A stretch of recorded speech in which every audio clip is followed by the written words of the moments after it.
mempresentasikan tentang makalah hasil penelitian saya di sekolah menengah.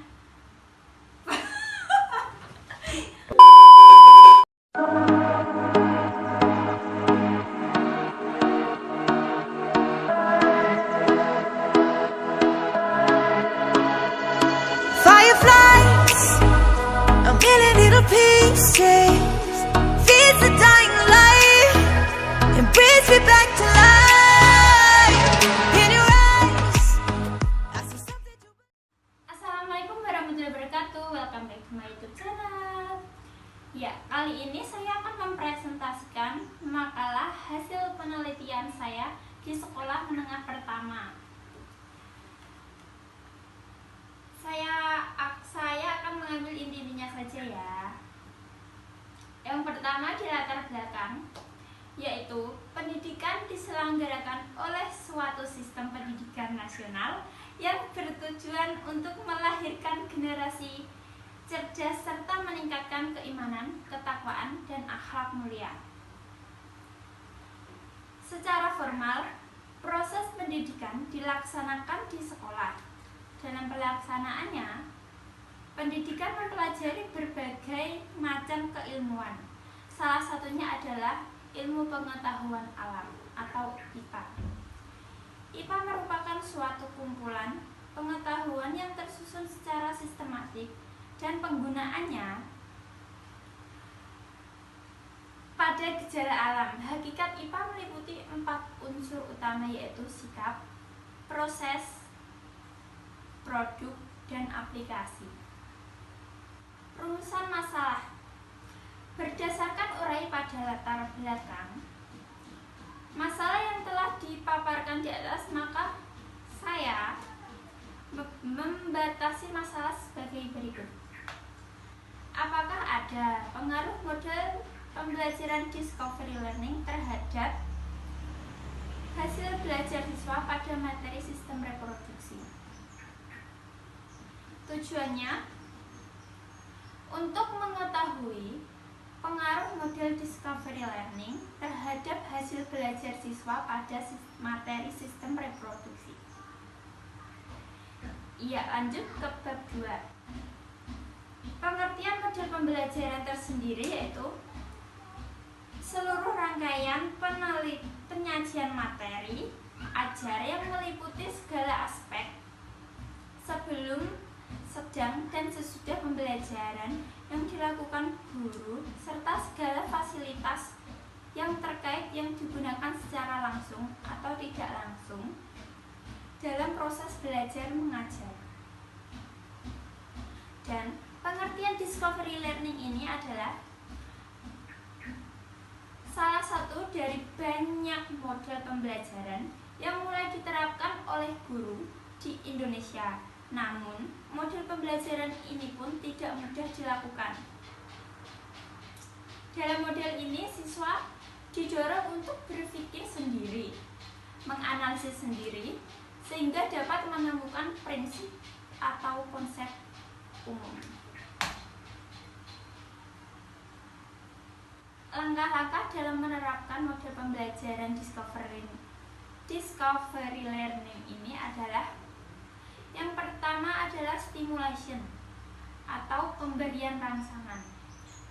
Yang kedua, problem statement atau pertanyaan, pernyataan, atau identifikasi masalah. Yang ketiga adalah collection, pengumpulan data. Yang keempat, processing atau pengolahan data. Yang kelima, verification atau pembuktian. Keenam, generalization atau menarik kesimpulan. Selanjutnya adalah kelebihan dari model pembelajaran ini, discovery learning ya. Yang pertama, membantu siswa untuk memperbaiki dan meningkatkan keterampilan dan proses-proses kognitif. Yang kedua, pengetahuan yang diperoleh melalui metode ini sangat pribadi dan ampuh karena menguatkan pengertian, ingatan, dan transfer. Menimbulkan rasa rasa senang pada siswa karena tumbuhnya rasa menyelidiki. Keempat, metode ini memungkinkan siswa berkembang dengan cepat dan sesuai dengan kecepatannya sendiri. Membantu dan mengembangkan ingatan transfer kepada proses belajar yang baru. Langsung saja di materi sistem reproduksi. Pengertian sistem reproduksi atau sistem genital adalah sistem organ seks dalam organisme yang bekerja sama untuk tujuan reproduksi seksual. Reproduksi adalah proses biologis suatu individu untuk menghasilkan individu yang baru. Reproduksi merupakan cara dasar mempertahankan diri yang dilakukan oleh semua bentuk kehidupan oleh pendahulu setiap individu organisme untuk menghasilkan suatu generasi selanjutnya.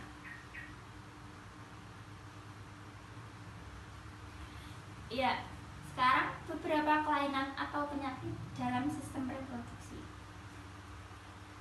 Contohnya yaitu uretiris. Urtritis adalah peradangan uretra dengan gejala rasa gatal pada penis dan sering buang air kecil. Organisme yang paling sering menyebabkan urtritis adalah Chlamydia trachomatis, Ureplasma urealicticum, atau virus herpes. Contoh kedua yaitu ejakulasi dini. Ejakulasi dini merupakan salah satu masalah yang kerap menimpa pria, di mana pria tidak mampu mengendalikan ejakulasi sehingga mengalami ejakulasi sedini mungkin sebelum waktunya tiba. Contoh yang terakhir yaitu HIV atau AIDS. Kalian pasti sudah banyak mendengar tentang kelainan atau penyakit ini ya. HIV atau AIDS merupakan penyakit pada kekebalan tubuh yang ditularkan melalui hubungan seksual. HIV atau AIDS merupakan salah satu penyakit paling mematikan di dunia. Selanjutnya, pola hidup sehat. Baik pria maupun wanita penting menjaga kesehatan reproduksi masing-masing. Adapun kategori reproduksi yang sehat adalah sehat secara fisik, psikis, dan sosial yang berkaitan dengan sistem fungsi dan proses reproduksi pada wanita dan pria agar dapat bertanggung jawab menjaga serta memelihara organ reproduksi. Ya, harus jaga kebersihan, guys. Ya, selanjutnya di bab 3 adalah pembahasannya. Ini yang paling penting waktu saya penelitian di SMP.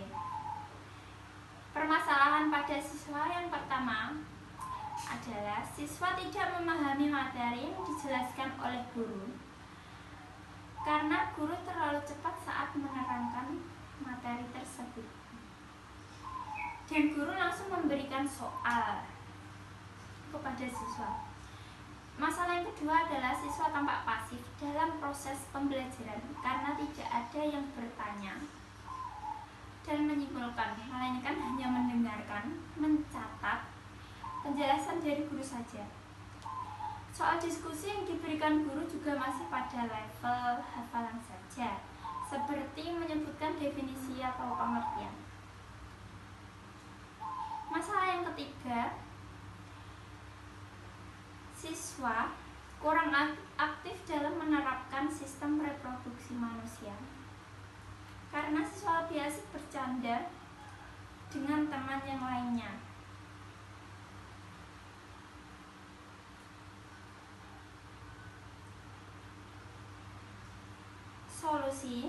Solusinya dari masalah 3 di atas tadi yaitu yang pertama, seharusnya guru memberikan contoh terlebih dahulu dan menjelaskan materi tersebut secara detail agar siswa dapat dengan mudah untuk memahami materi yang disampaikan oleh guru. Solusinya dari masalah 3 di atas tadi, yaitu yang pertama, seharusnya guru memberikan contoh terlebih dahulu dan menjelaskan materi tersebut secara detail agar siswa dapat dengan mudah untuk memahami materi yang disampaikan oleh guru. Solusi yang kedua yaitu seharusnya guru mendorong atau membimbing siswa agar mempunyai pengalaman dan melakukan eksperimen dengan memungkinkan siswa menemukan prinsip-prinsip atau konsep-konsep bagi diri mereka sendiri. Solusi yang ketiga yaitu seharusnya siswa lebih aktif dalam pembelajaran dan lebih fokus dalam materi yang disampaikan oleh guru. Ya, selanjutnya adalah penutup kesimpulan saya, yaitu pembelajaran discovery learning merupakan salah satu model pembelajaran yang digunakan dalam pendekatan konstruktivisme. Pada pembelajaran penemuan, siswa didorong terutama untuk belajar sendiri melalui keterlibatan aktif dengan konsep-konsep dan prinsip-prinsip. Pembelajaran penemuan memiliki beberapa kelebihan. Pembelajaran penemuan membangkitkan keingintahuan siswa, memotivasi siswa untuk terus bekerja hingga menemukan jawaban. Pada materi sistem reproduksi, siswa belum memahami beberapa yang dijelaskan oleh guru, dan guru juga belum menguasai tentang penerapan model pembelajaran discovery learning ini. Untuk siswa, model discovery learning sangat berpengaruh bagi siswa karena untuk melatih siswa lebih aktif dan mandiri untuk belajar. Saran yang saya buat berdasarkan hasil penelitian, yang pertama, bagi siswa lebih aktif dalam proses pembelajaran IPA dan siswa lebih fokus saat guru menjelaskan. Yang kedua, bagi guru, dengan adanya penelitian ini bisa menjadi umpan balik untuk memperbaiki kemampuan penerapan model discovery learning untuk siswa. Yang ketiga, bagi sekolah, diharapkan dapat dijadikan masukan usaha meningkatkan mutu proses dan hasil belajar mata pembelajaran IPA. Yang keempat, bagi peneliti, dapat menerapkan ilmu yang telah diperoleh di bangku kuliah serta sebagai bekal untuk mempersiapkan diri sebagai calon guru. Terima kasih sudah menonton video saya. Jangan lupa like, comment, and subscribe. Oh ya, mohon maaf atas keributan yang saya ucapkan. Maaf ya. Dadah. Wassalamualaikum warahmatullahi wabarakatuh. Dadah.